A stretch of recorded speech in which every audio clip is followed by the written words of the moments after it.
2 साल बाद शुरू हो रही उत्तराखंड की विश्व प्रसिद्ध चारधाम यात्रा को लेकर सरकार कोई भी कोताही बरतना नहीं चाहती और इसके लिए सरकार के मंत्री मुख्यमंत्री की अगुवाई में लगातार बैठकें कर रहे हैं, जिससे समय पर सभी तैयारियों को पूरा किया जा सके और यात्रियों को बेहतर से बेहतर सुविधाएं दी जा सके। ये रिपोर्ट देखिए।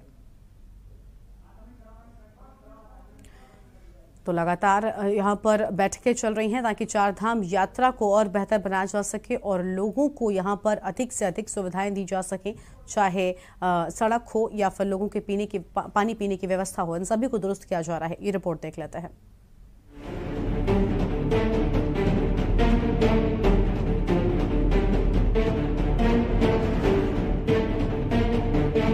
उत्तराखंड में इस साल होने वाली चारधाम यात्रा को लेकर सरकार की गंभीरता साफ नजर आ रही है। राजधानी से लेकर यात्रा मार्गों में पड़ने वाले सभी जिलों में लगातार बैठकें की जा रही है। राज्य के मुख्यमंत्री पुष्कर सिंह धामी, पर्यटन मंत्री सतपाल महाराज और शहरी विकास मंत्री प्रेमचंद अग्रवाल के अलावा कई बड़े अधिकारी लगातार तैयारियों का जायजा लेने में जुटे हुए हैं। यात्रा मार्ग में पड़ने वाले सभी जिलों के जिलाधिकारियों को यात्रा से संबंधित कड़े निर्देश दिए गए हैं कि यात्रा पर आने वाले सभी यात्रियों के लिए व्यवस्थाओं को जल्द से जल्द दुरुस्त कर लिया जाए। साथ ही सभी अधिकारियों को साफ तौर पर निर्देश दिए गए हैं कि यात्रियों के साथ किसी भी प्रकार का दुर्व्यवहार बर्दाश्त नहीं किया जाएगा।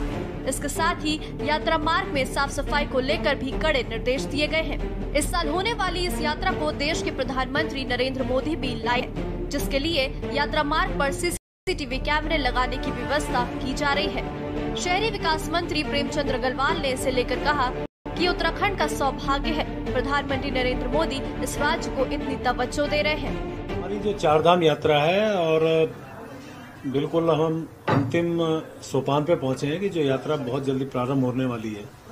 ये विश्व विख्यात यात्रा हम लोग कह सकते हैं। पूरे देश से नहीं, विश्व भर से लोग चारधाम यात्रा पे और हमारे अन्य तीर्थ स्थलों पे यहाँ पे पहुंचते हैं।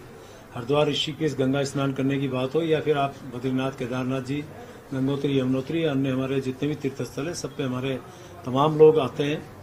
और इस बार हम लोग ये अंदाज लगा रहे हैं कि जो पिछले हमारी यात्रा प्रभावित रही कोरोना के कारण, इस बार बहुत बड़ी संख्या में यात्री पहुंचने वाले हैं और उसी को लेके माननीय मुख्यमंत्री जी जिस प्रकार से इस यात्रा के लिए बहुत संवेदनशील हैं, तो मेरे विभाग से संबंधित जितने भी चारधाम यात्रा में पड़ने वाले निकाय हैं उनकी क्या स्थिति है, क्या हम लोग उसमें सुविधाएं जनता को या पर्यटकों को या यात्रियों को देने वाले हैं। चारधाम यात्रा में आने वाले सभी यात्रियों को बेहतर सुविधाएं देने के लिए सरकार प्रयास कर रही है। सरकार ने यात्रियों के ठहरने के लिए इस बार स्कूलों के प्रयोग पर भी विचार किया है।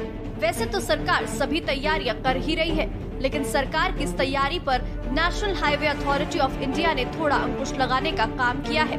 दरअसल इस यात्रा का पहला पड़ाव माने जाने वाले हरिद्वार से यात्रा आरंभ होते ही यात्रियों को NH-34 पर थोड़ी ही दूरी चलने के बाद थोड़ी परेशानियों का सामना करना पड़ सकता है। दरअसल इस मार्ग पर NHAI ने लगभग 1 महीने पहले ही फ्लाईओवर बनाने का काम शुरू किया है, जिससे आने जाने वाले यात्रियों को जाम जैसी स्थिति से गुजरना पड़ सकता है, जिसे सरकार भी मान रही है कि NHAI ने जो समय इस निर्माण के लिए चुना है वो उचित नहीं है। फिर भी सरकार का कहना है कि वह सर्विस रोड के सहारे ट्रैफिक को कंट्रोल करने का प्रयास जरूर करेगी।